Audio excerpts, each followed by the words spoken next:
இன்றைக்கி செய்தி என்னன்னா, சபைக்கும் எங்களுக்கும் அருமையான ஆண்கள் பெரியவங்களுக்கும் வாலிபர்களுக்கும் நம்ம எல்லாருக்கும் ஆண்டு கொடுக்குற வார்த்தை, குறிப்பாக ஆண்களுக்குன்னு கொடுக்குற வார்த்தை சாமுவேலை பற்றி படிக்கிறோம். சாமுவேல் வளர்ந்தான். அவருடைய ஆரம்பம் எப்படி இருந்துச்சுன்னு சொன்னால், இன்னும் யாரை பற்றி தெரியல, ஆண்டவரை பற்றி தெரியல. ஆண்டவர் கூப்பிடுதாரு, அவர் இன்னொரு பக்கம் போய் நிற்கிறாரு. ஆனால் அப்படிப்பட்ட பலவீனமான ஒரு மனுஷனை, அப்பேற்பட்ட ஒரு சிறிய குழந்தைய ஆண்டவர் வளர்த்து கொண்டு வர. ஆண்களுடைய வளர்ச்சி கட்டாயம் வேணும். ஆண்களுடைய வளர்ச்சி இருந்தால் தான் குடும்பம் கட்ட முடியும். ஆண்களுடைய வளர்ச்சி இருந்தால் தான் சபை எழுப்புதல் அடைய முடியும். ஆண்களுடைய வளர்ச்சி இருந்தால் தான் தேசம் ஆசீர்வதிக்கப்பட முடியும். ஆகையினால தான் நம்ம படிக்கிறோம், சாமுவேல் வளர்ந்தான். அதற்கு வளர்ச்சிக்கு காரணம் என்னன்னு சொன்னால், முதலாவது பின்னணியில் உள்ள ஊக்கமான ஜெபம், அவருடைய தாயாருடைய ஊக்கமான ஜெபம்.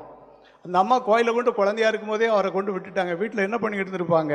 ஆண்டவரை என் பையனை ஆசீர்வதிக்கணும், என் பையன் தூங்கிடக்கூடாது, நல்லா விழிப்பாக இருந்து ஜெபிக்கணும், நல்ல கர்த்தரோடு ஐக்கியமாக இருக்கணும், அங்கே இருக்கிற ஊழியரோடு இணைஞ்சிருக்கணும், உம்மோடு இணைஞ்சிருக்கணும், சபையோடு இணைஞ்சிருக்கணும், எல்லாரோடு இணைஞ்சு வாழணும், நல்ல ஞானத்தின் ஆவியை கொடுக்கணும் ஆண்டவர்னு சொல்லி அந்த அம்மா என்ன பண்ணியிருப்பாங்க?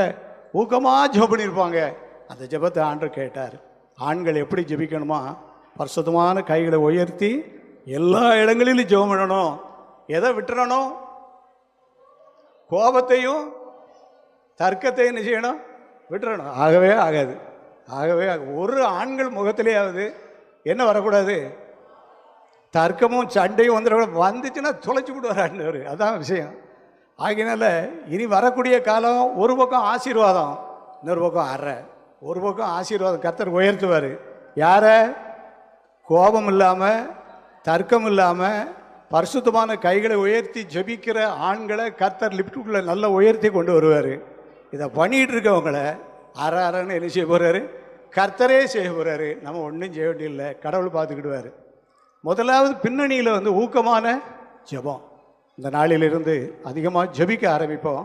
கர்த்தர் பெரிய காரியங்களை செய்வார். அன்றைக்கு அந்த சம்பவத்தை பார்த்த உடனே ஆண்டவர் என்ன கொடுத்த ஒரு தைரியம் என்னன்னு சொன்னால், உன் வாழ்க்கை முழுவதும் நீ ஜெபம் பண்ணிக்கிட்டே இரு. நீ யாரை நினச்சி ஜெபிக்கிறையோ, எந்த ஊழியருக்காக ஜெபிக்கிறாயோ, எந்த குடும்பத்துக்கு ஜெபிக்கிறையோ, என்ன பிரச்சனைக்கு ஜெபிக்கிறையோ, அது கட்டாயம் பதில் செய்யப்படும். அது நடந்துச்சா அப்படின்னு சொன்னால், இந்த சபையே சாட்சி, இந்த சபையுடைய அநேக ஆண்கள் சாட்சி, இந்த சபையுடைய அநேக தாய்மார்கள் சாட்சி. அநேகர் உங்களுடைய பிரச்சனைகளை ஃபோன் மூலமாக சொல்லுவீங்க, ஜெபம் பண்ணுவோம், நீங்களும் ஜெபம் பண்ணுவீங்க. இங்கேயும் ஜெபம் நடந்திருக்கும். சில நாளைக்குள்ளே பார்த்தோன்னு சொன்னால் அதுக்குரிய பதில் கட்டாயம் என்ன செஞ்சுருக்கோம்?